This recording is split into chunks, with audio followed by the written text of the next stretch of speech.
Sir Venkatarama Reddy గారు, AP government employees federation చైర్మనే కదా, ఇప్పటికే అది ఉన్నట్టేనా? డిస్మిస్ అయిన తర్వాత ఉంటుందా ఉండదా? అంటే ఇప్పటికి నేను ఎంప్లాయీని కాదు కాబట్టి ఇప్పుడు దాన్ని చెప్పలేము. నేను ఎంప్లాయీగా ఉన్నంత వరకు నేను government employees federation chairman. Okay sir, ఇక్కడ గతంలో ఎప్పుడు లేని విధంగా ఏపీ హిస్టరీలో ఒక రికార్డు స్థాయిలో 19వ తారీఖున ఒక ఉద్యోగ సంఘం నాయకుడు ఒక ప్రెస్ మీట్ పెడితే 20వ తారీఖున డిస్మిస్, 24 గంటల్లో డిస్మిస్ చేసినటువంటి హిస్టరీ మొదటిసారి నమోదైంది. ఏంటి మీ పైన అంత కక్ష ఏంటి ప్రభుత్వానికి? అవును సార్ ఒకటి నేను ఒక్కనే కాదు ఆ రోజు ప్రెస్ మీట్ పెట్టింది. మీరు గమనిస్తే ఆదివారం రోజు ఏపీ ఎన్జిఓ అధ్యక్షుడు విద్యాసాగర్ గారు పెట్టారు, రెవెన్యూ అధ్యక్షుడు బొప్పరాజు గారు పెట్టారు, ఏపీజీ అధ్యక్షుడు సూర్యనారాయణ గారు పెట్టారు. అంటే ఇప్పుడు ఏమైందంటే నా మీద కేసు 2 సంవత్సరాల నుంచి ఉంది సార్. కలెక్టర్ రిపోర్టు కూడా వచ్చి కూడా 8 నెలలు అయింది. నిన్న ఎందుకు చేశారంటే 2 ఏళ్ల నుంచి ప్రభుత్వం ఉద్యోగులకు ఏమీ చేయలేదనే అసంతృప్తి, ఆవేదన ప్రతి ఉద్యోగిలో ఉంది. ఆ ఉద్యోగుల ఆవేదన ఉంది కాబట్టి ఉద్యోగ సంఘాల నాయకులందరూ కూడా అది గమనించి మనం కామ్గా ఉంటే ప్రభుత్వం ఇంకా ఏమి చేయదు ఉద్యోగులకు, ఖచ్చితంగా ప్రభుత్వం మీద ఒత్తిడి తీసుకురావాలంటే ఏదో ఒక కార్యాచరణ చేయాలి, ఏదో ఒక నిరసన కార్యక్రమాలు చేయాలని అందరూ బయటకు వచ్చి మాట్లాడి ప్రభుత్వానికి అల్టిమేటం ఇచ్చిండ్రు ఆదివారం రోజు. అది ఇచ్చిన రోజు మరుసటి రోజు ఎందుకు చేశారంటే అందరూ ఉద్యోగులందరూ రోడ్డు మీద రావడానికి సిద్ధంగా ఉన్నారు, ఇలాంటి టైంలో రోడ్డు మీదకి వచ్చే ఇబ్బంది పడతాము అంటే మనం ఉద్యోగులకు ఏమి చేయకూడదు. మామూలుగా ప్రభుత్వం ఉద్యోగుల ఆవేదన ఉంది, ఉద్యోగులు అసంతృప్తిగా ఉన్నారు, వాళ్ళ అసంతృప్తి చల్లార్చాలంటే వాళ్ళు మీటింగ్ పిలిచి మీకు ఇవ్వాల్సేటి ఇవి ఉన్నాయి, ఇవి చేయలేము, ఏదో ఇది చేస్తాము, ఇవ్వాల్సిన వాటిలో 10% అని ఇచ్చి సంతృప్తి పరుస్తారు. అవును, 4 డిఏలు అంటే 1 డిఏ ఇచ్చి అట్లా ఏదైనా చేస్తారు. కానీ ఇప్పుడు ప్రభుత్వం ఏం ఆలోచిస్తుందంటే ఉద్యోగులకు ఇవ్వాల్సినట్టు ఏమి ఇవ్వకుండా, ఉద్యోగులకు ఏమి చేయకూడదు, కానీ ఉద్యోగులు రోడ్డు మీదకి రాకూడదు, ఉద్యోగులు మాట్లాడకూడదు. అట్లా చేయాలంటే వాళ్ళ మాట్లాడే వాళ్ళని అనగదొక్కాలి, భయపెట్టాలి అనే ఒక్క ఉద్దేశంతోనే నా మీద ఈ చర్య తీసుకున్నారు సార్. ఇది చాలా తప్పుడు చర్య. అంటే ఈ కేసు అంటే గవర్నమెంట్ సీసీఆర్ రూల్స్ చాలా స్పష్టంగా ఉన్నాయి. ఎవరిని ఉద్యోగం నుంచి డిస్మిస్ చేయాలంటే ప్రభుత్వం ఎలాంటి కేసులు చేయాలనేది చాలా స్పష్టంగా ఉంది సీసీఆర్ రూల్స్ లో.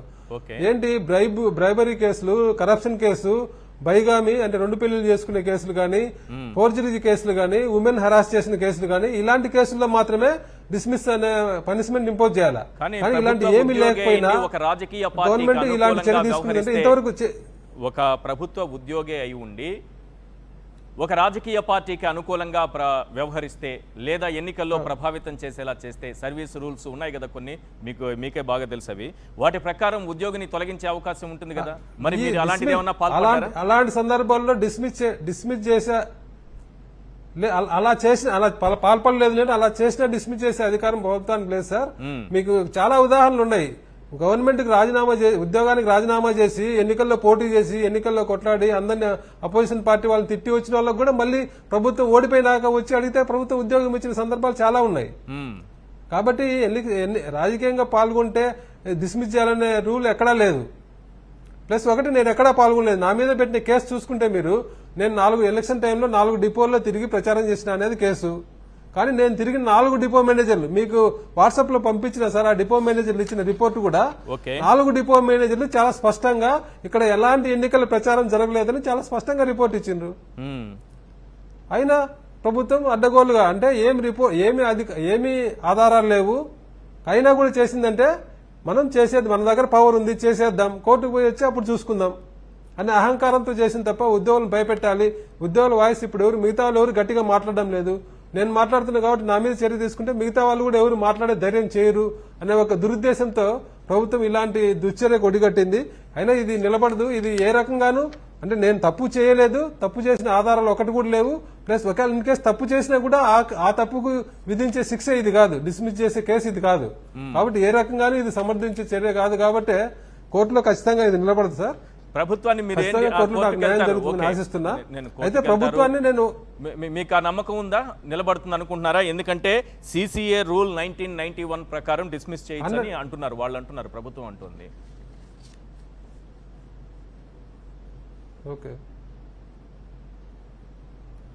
మరి కోర్టుకు వెళ్తే న్యాయం జరుగుతుందా? సిసిఆర్ రూల్ చెప్తున్నా నేను స్పష్టంగా. సిసిఆర్ రూల్ లో ఏముంది?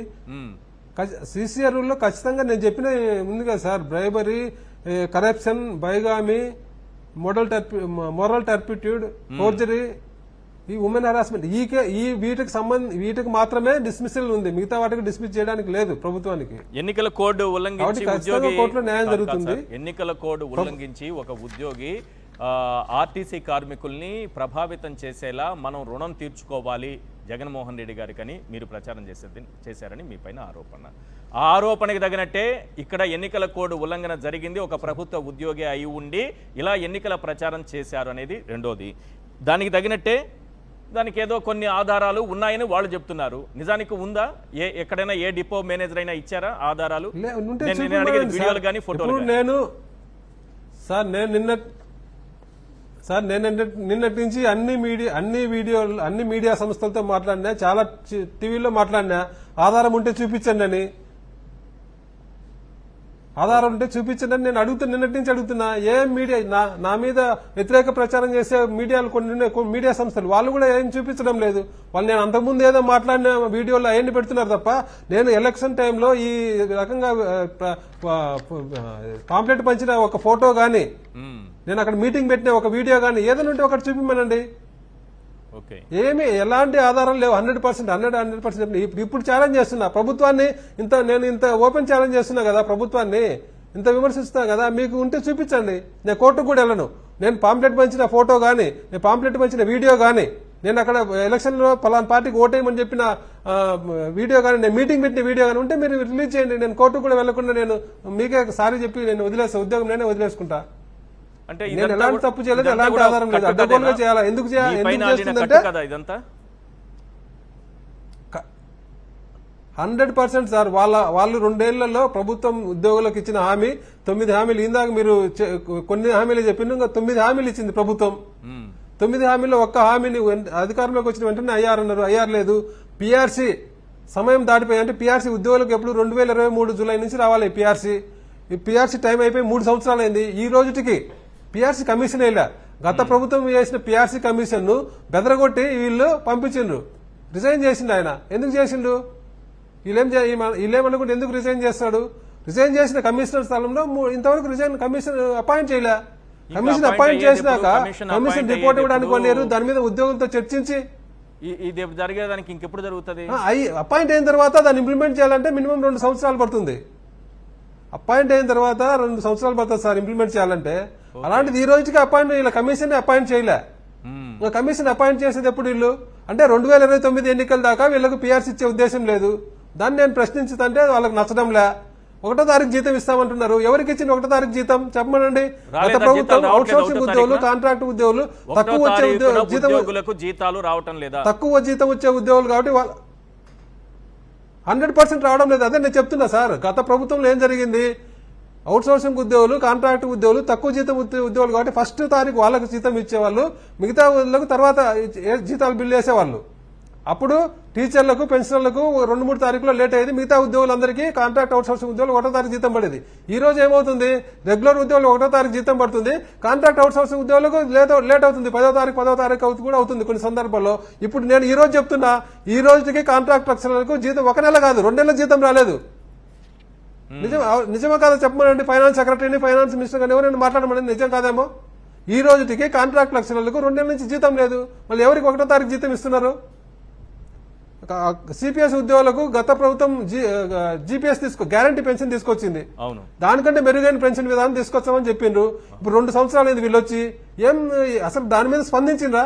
ఒక కమిటీ వేసిండ్రా? సిపిఎస్ ఉద్యోగులు పిలిచి మాట్లాడిండ్రా మీకు ఇదే విధంగా న్యాయం చేస్తామని చెప్పి? అసలు దాని గురించి రెస్పాన్సే లేదు. అవుట్ సోర్సింగ్ ఉద్యోగులందరికీ ప్రభుత్వ పథకాలు ఇస్తామన్నారు. ఇంతవరకు ఒక ఉద్యోగికి ఒక ప్రభుత్వ పథకం ఇవ్వలేదు. పెన్షన్లకు ఒక కార్పొరేషన్ ఏర్పాటు చేస్తామన్నారు. ఇంతవరకు అది లేదు. ఆశా వర్కర్లకు జీతాలు పెంచుతామన్నారు. అది లేదు. అంగన్వాడీలకు గ్రాట్యుటీ ఇస్తామన్నారు. అది లేదు. ఒక సమగ్ర శిక్ష వాళ్ళకు జీతం పెంచలే. బీఆర్ఏలకు జీతం పెరగలే. అవన్నీ వదిలిపెట్టండి. వాళ్ళు ఎన్నికల్లో ఇచ్చిన హామీని వదిలిపెట్టండి. రెగ్యులర్ గా రావాల్సిన డిఏలు ఇచ్చిందా? 2 నెలలు ఈ ప్రభుత్వం 1 డిఏ ఇచ్చింది. 4 డిఏలు ఉండే చరిత్ర గతంలో ఎప్పుడు లేదు. కరోనా టైంలో గవర్నమెంట్ ఆఫ్ ఇండియా 3 డిఏలు హోల్డ్ చేసింది కాబట్టి అప్పుడు పెండింగ్ ఉన్నాయి తప్ప మిగతా సందర్భంలో 4 డిఏలు ఉద్యోగులకు పెండింగ్ ఎప్పుడు లేదు. ఇప్పుడే ఉన్నాయి. డిఏలకు దిక్కు లేదు. ప్రమోషన్లు ఇవ్వడం లేదు. అసెంబ్లీలో అన్ని ఖాళీలు ఉన్నాయి. ఎస్ఓలు, ఏఎస్లు, అడిషనల్ సెక్రటరీ అన్ని పోస్టులు ఖాళీ ఉన్నాయి. ప్రమోషన్ 2 నెలల నుంచి ప్రమోషన్ ఇచ్చిన చెప్పనండి. మా సచివాలయంలో 70 ఎస్ఓ పోస్టులు ఖాళీ ఉన్నాయి. ప్రమోషన్లు ఇవ్వడం లేదు. ఏం చేసింది ఉద్యోగులకు? ఒక్క 2 ఏళ్లలో ప్రభుత్వం ఉద్యోగులకు పలానా పని చేసినామని చెప్పి చెప్పమనండి. నా మీద కొందరు పచ్చ జర్నలిస్టులు పచ్చ మీడియా వాళ్ళు ఇష్టం వచ్చినట్టు మాట్లాడుతున్నారు కానీ ఒక పార్టీ ఏజెంట్ అని నేను చెప్తున్నాను. నేను గత ప్రభుత్వం మంచి చేసింది కాబట్టి మంచి చేసిందంటే పార్టీ ముద్దు చేసిండ్రు. ఇప్పుడు ఈ ప్రభుత్వం ఏం చేస్తుంది? మీరు ఈ ప్రభుత్వానికి వకాలతా పుచ్చుకుంటున్నారు కదా. ఈ ప్రభుత్వం 2 ఏళ్లలో ఏం చేసినా మీరు ఛాలెంజ్ చేస్తున్నా, మీకు చూపించండి ఒక పని, ఉద్యోగులకు ఉపయోగపడే పని ఒక్కటి చేసిందేమో చూపించండి. గత ప్రభుత్వంలో కరోనా వంటి సంక్షోభం ఉన్నప్పటికీ, కరోనా ఇబ్బంది ఉండి రాష్ట్రానికి ఆదాయం పూర్తిగా పడిపోయినా కూడా 23% ట్రీట్మెంట్తో పీఆర్సీ ఇచ్చింది. అదే కరోనా సంక్షోభంలో ఇప్పుడు ప్రభుత్వం ఈ ముఖ్యమంత్రి గారు ఉండింటే ఉద్యోగులందరికీ, నేను ఈ సందర్భంగా ఉద్యోగులందరికీ అందరినీ అడుగుతున్నా, మీ మనస్సాక్షికి, మీ గుండెల మీద చేసుకొని మీ మనస్సాక్షిగా ఆలోచించండి. ఈ ముఖ్యమంత్రి కరోనా సందర్భంలో ఉండింటే మనకు పీఆర్సీ వచ్చిందేదా? 23% వదిలే, కనీసం 20% పీఆర్సీ అని మనకి ఇచ్చిండేవాడా? 100% ఇచ్చినవాడు కాదు. అప్పుడు మన జోబులో మన జీతం నుంచి 1 రోజు 2 రోజుల్లో కరోనా ఇబ్బంది ఉంది, రాష్ట్ర ఆదాయం పడిపోయిందని చెప్పి అంతకుముందు రాజధాని కోసం ఒక హుండీ పెట్టిండు, మనందరికీ తెలుసు. ఇట్లా కరోనా కోసమని కరోనా హుండీ ఒకటి పెట్టి మా ఎంప్లాయీస్ జీతాల నుంచి 1 రోజు 2 రోజులు శాలరీ లాగేసి ఉండేవాడు తప్ప ఉద్యోగులకు పీఆర్సీ ఇచ్చినవాడా కరోనా సంక్షోభంలో ఈ ముఖ్యమంత్రి ఉంటే? అప్పుడు ఆ ప్రభుత్వం 2019 ఎన్నికల్లో ఇచ్చిన మేనిఫెస్టో ఇచ్చిన ఎన్నికల హామీలన్నీ 80% హామీలు ఫస్ట్ సంవత్సరంలోనే ఇంప్లిమెంట్ చేసింది. కాదని చెప్పమనండి, మీ పచ్చ మీడియా జర్నలిస్ట్ వచ్చి చెప్పమనండి కాదని. ఆయన ఇచ్చిన హామీలన్నీ తీసి ఈ హామీలు అమలు చేయలేదని చెప్పమనండి. 27% అయ్యారు. గవర్నమెంట్ వచ్చిన మొదటి క్యాబినెట్ లోనే అప్రూవ్ చేసి 2019 జూలై 1 నుంచి 27% అయ్యారు ఇచ్చిండ్రు. ఆర్టీసీ ఉద్యోగులు ప్రభుత్వంలోకి విలీనం చేసిండ్రు. 3600 కోట్ల సంవత్సరానికి భారం పడినా కూడా వచ్చిన 6 నెలల్లోనే ఆర్టీసీ ఉద్యోగులను ప్రభుత్వంలోకి తీసుకున్నారు. ఆశా వర్కర్లకు జీతం పెంచిండ్రు, అంగన్వాడీలకు జీతం పెరిగింది, సమగ్ర శిక్ష వాళ్ళకి జీతం పెరిగింది. మహిళా ఉద్యోగులకు 2 నెలలు ఉండే చైల్డ్ కేర్ ని 6 నెలలకు పెంచిండ్రు. మహిళా ఉద్యోగులకు స్పెషల్ ఇబ్బందులు, వాళ్ళకు ప్రత్యేకమైన ఆరోగ్య ఇబ్బందులు ఉంటాయని చెప్పి వాళ్ళకి 5 స్పెషల్ క్యాజువల్ లీవ్లు సంవత్సరానికి ఇచ్చిండ్రు. అంతకంటే ముఖ్యంగా ఉద్యోగులకు ప్రమోషన్ల కోసం, ఇంక్రిమెంట్ల కోసం డిపార్ట్మెంట్ టెస్ట్ రాస్తారు. అలాంటి డిపార్ట్మెంట్ టెస్టుల్లో కూడా ఇబ్బంది పెట్టాలని 2014-19 మధ్య ఉన్న ప్రభుత్వం, టీడీపీ ప్రభుత్వం డిపార్ట్మెంట్ టెస్టుల్లో నెగిటివ్ మార్క్ సిస్టమ్ తీసుకొచ్చింది. అంటే డిపార్ట్మెంట్ టెస్టుల్లో ఉద్యోగులు పాస్ అయ్యే ఉద్యోగుల సంఖ్య తగ్గించడానికి డిపార్ట్మెంట్ టెస్టులో నెగిటివ్ మార్క్ సిస్టమ్ తీసుకొచ్చి ఉద్యోగులు ఇబ్బంది పెట్టే ప్రయత్నం చేసింది. దాన్ని గత ప్రభుత్వం తీసేసి డిపార్ట్మెంట్ టెస్టులు నెగిటివ్ మార్కులు ఏంటి తీసేయండి అని చెప్పి తీసేసిండు. అది తీసేయడం వల్ల తర్వాత జరిగే డిపార్ట్మెంట్ టెస్టులో 78% ఉద్యోగులు పాస్ అవుతున్నారు. ఈ రకంగా ఏ రకంగా తీసుకున్నా కూడా గత ప్రభుత్వం ఈ ప్రభుత్వం కంటే 100 రెట్లు మేలు. మీరు ఏం చేసింది, మీరు ఏం చేయకుండా మిమ్మల్ని ఎట్లా పోవడాలా? గత ప్రభుత్వం మంచి చేసింది కాబట్టి మంచి చేసిందని మేము మాట్లాడతాం. ఎప్పుడైనా జరిగేది ఇదే. 2014-19 మధ్య అప్పుడు ఉద్యోగ సంఘాల నాయకులందరూ అప్పుడు ప్రభుత్వాన్ని డిఏ ఇచ్చినప్పుడు అయ్యారు ఏదన్నా ఉద్యోగులకు మేలు చేసినప్పుడు పొగడలేదా? అప్పుడు వాళ్ళందరి మీద టీడీపీ ముద్రేసి వాళ్ళను ఉద్యోగం నుంచి తీసేయాలా? ఇది నేను వెంకటరామరెడ్డి గారు ఇంకొక విషయం చెప్తున్నా సార్ ఈ సందర్భంగా. చెప్పండి సార్. చెప్పండి. ఉద్యోగులను రాజకీయంగా వాడుకోవడం అనేది మొదలుపెట్టిందే ఈ ప్రభుత్వం, ఈ ముఖ్యమంత్రి గారు. చాలా స్పష్టంగా 2014-19 మధ్య మీరు గమనించండి. ముఖ్యమంత్రి గారు ఏ ప్రోగ్రాం చేసినా ఉద్యోగులు బస్సులు వేసుకొని పోవాలా. పోలవరంలో ఆయన ఏదన్నా ఒకటి ఓపెన్ చేస్తే అక్కడికి సెక్రటరియట్ నుంచి బస్సులు వేసుకుని ఉద్యోగులు తీసుకెళ్లిండ్రు. కేంద్ర ప్రభుత్వం ప్రత్యేక ప్యాకేజ్ ఇచ్చే అది చాలా అద్భుతంగా ఉంది అని చెప్పి ఉద్యోగులందరూ బస్సులు వేసుకొని వచ్చి విజయవాడ సెంటర్లో నవనిర్మాణ దీక్ష చేసిండ్రు. ముఖ్యమంత్రి ఆ ప్రభుత్వానికి సెంట్రల్ గవర్నమెంట్ తో విభేదాలు వచ్చి ఆయన బీజేపీ నుంచి బయటకు వచ్చి బీజేపీ శత్రువైనప్పుడు ప్యాకేజీ బాగలేదు, ప్రత్యేక హోదా కావాలంటే ఎమ్మెల్సీ అయిన అశోక్ బాబు గారు ఎలా వ్యవహరించారు? ప్రత్యేక అశోక్ బాబు గారు ఢిల్లీ, అశోక్ బాబు పక్క రాష్ట్రం కర్ణాటకకి వెళ్లి బీజేపీ నోటీస్ అని చెప్పి, అంటే ముఖ్యమంత్రి గారు బీజేపీతో ఉన్నంతసేపు బాగుంది, ఆయన బీజేపీ నుంచి విడిపోగానే మళ్ళీ కర్ణాటకకి వెళ్లి కర్ణాటకలో బీజేపీని ఓడించాడని చెప్పి ప్రచారం చేసిండ్రు. అలాగే మా ఎంప్లాయీస్ అందరినీ తీసుకెళ్లి ఢిల్లీలో వాళ్ళకి నల్ల చొక్కాలు వేసి మోడీ గారిని వ్యక్తిగతంగా మోడీ గారిని తిట్టించడం, బీజేపీని తిట్టించడం చేయలేదా? ముఖ్యమంత్రి హోదాలో మీరు ముఖ్యమంత్రిగా ఉండి పక్కన ఉద్యోగ సంఘాల నాయకులను కూర్చోబెట్టి నల్ల చొక్కాలేసి వాళ్ళతో ఒక రాజకీయ పార్టీని తిట్టించి ఒక రాజకీయ పార్టీని రాష్ట్రం నుంచి తరిమి కొడతాం, బీజేపీకి రాష్ట్రంలో ఒక సీటు కూడా రానివ్వని చెప్పి ఉద్యోగ సంఘాల నాయకులతో మాట్లాడి మీరు నా మీద ఇలాంటి చర్య తీసుకోవడానికి మీకు సిగ్గనిపించడం లేదా? నేను ముఖ్యమంత్రి గారిని సూటిగా ప్రశ్నిస్తున్నా. ఇన్ని పనులు చేసిన మీరు, నేను ఏం తప్పు చేయకుండా ఎలాంటి ఆధారం లేకుండా నేను ఎక్కడా పార్టీ పేరు వైఎస్ఆర్ కాంగ్రెస్ పార్టీ పేరు చెప్పలే, ఎలక్షన్ గురించి మాట్లాడలే, ఏం ఓటేయమని చెప్పలే, ఎక్కడ ఏం చెప్పకుండా నా మీద ఇలాంటి చర్య తీసుకోవడానికి మీకు సిగ్గనిపించడం లేదా ముఖ్యమంత్రి గారిని అడుగుతున్నా నేను. రైట్, ఒక పాయింట్ చెప్పండి. వాళ్ళందరూ ఢిల్లీలో మీకు ఫోటోలు కూడా చూపిస్తా, చూడండి. చూపించండి. సార్ అదే ఢిల్లీలో జరిగిన ఢిల్లీలో ఇవన్నీ ఫోటోలు ఉద్యోగ సంఘాల నాయకులు అన్ని వాళ్ళు మాట్లాడింది కూడా మీకు వీడియో పెట్టానండి. వాళ్ళు మాట్లాడింది కూడా ప్లే చేయండి. ఏం మాట్లాడారు? రాష్ట్రంలో బీజేపీని గెలవనివ్వం, బీజేపీని ఒక్క సీటు రానివ్వం అని చెప్పి మాట్లాడింది ఈ ఉద్యోగ సంఘాల నాయకులు మాట్లాడితే అప్పుడు మీకు బాగా ఉండింది. 2019 ముందు అందరు ఉద్యోగ సంఘాల నాయకులు అన్ని పేపర్లలో ఇంటర్వ్యూలు ఇచ్చిండ్రు. ఈ ప్రభుత్వం ఫ్రెండ్లీ ప్రభుత్వం, మాకు మంచి చేసింది, మళ్ళీ ఇదే ప్రభుత్వం రావాలని అన్ని ఇంటర్వ్యూలు ఆంధ్రజ్యోతి ఈనాడు పేపర్లలో పబ్లిష్ అయినాయి. అదంతా ఎన్నికలు ఒకటి ఉల్లంఘన. వాళ్ళందరి మీద చర్య తీసుకోవాలా? వాళ్ళందరూ డిస్మిస్ చేయాలా? చాలా అడ్డగోలుగా చేసిన వ్యవహారం ఇది. కేవలం ఉద్యోగులను భయపెట్టడానికి చేసిన వ్యవహారం తప్ప ఇది నిలబడే ఇష్యూ కాదు, కోర్టులో నిలబడేది కాదు. వాళ్ళకు కూడా తెలుసు, ప్రభుత్వానికి కూడా తెలుసు. కాకపోతే మన దగ్గర అధికారం ఉంది, అడ్డగోలుగా చేద్దాం, తర్వాత కోర్టు నుంచి వచ్చినప్పుడు చూద్దాం అనే ఒక అహంకారంతో చేసిన చర్య. ఖచ్చితంగా దీని మీద కోర్టులో ఫైట్ చేస్తాం. కోర్టులో నాకు న్యాయం జరుగుతుందని ఆశిస్తున్నాను. రైట్.